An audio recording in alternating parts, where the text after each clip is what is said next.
बिल्ली और चूहे की प्यारी दोस्ती। एक दिल छू लेने वाली कहानी भरा। एक बार की बात है, एक शांत से गांव में मिन्नी नाम की एक सफेद और नन्ही सी बिल्ली रहती थी। मिन्नी बहुत ही प्यारी, समझदार और अकेली थी। वो अक्सर खिड़की पर बैठी रहती और बाहर देखती कि काश उसका कोई दोस्त होता। उसी गांव के एक पुराने मकान की दीवार में छुन्नू नाम का एक छोटा सा चूहा रहता था। छुन्नू भी अकेला था और किसी की दोस्ती चाहता था, मगर उसे डर था कि बिल्ली से दोस्ती ये तो खतरे का काम है। पहली मुलाकात। एक दिन मिन्नी दूध पी रही थी और थोड़ा दूध जमीन पर गिर गया। छुन्नू धीरे से आया और दूध पीने लगा। मिन्नी ने उसे देख लिया, लेकिन वो गुस्सा नहीं हुई।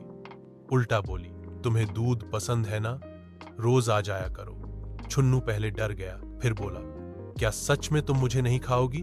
मिन्नी हंसकर बोली, नहीं, दोस्ती में खाना नहीं, बस साथ निभाना होता है। धीरे धीरे दोस्ती गहरी हुई।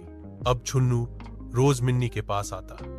दोनों मिलकर दूध पीते, खिड़की पर बैठकर बाहर देखते और रात को चांदनी में कहानियां सुनाते। मिन्नी ऊपर चढ़ने में माहिर थी, तो वो छुन्नू को पीठ पर बिठाकर दीवारों पर सैर कराती। छुन्नू बदले में मिन्नी के लिए घर के कोनों से चीजें ढूंढ कर लाता, जैसे छोटी गेंदें, रिबन या चमकदार चीजें।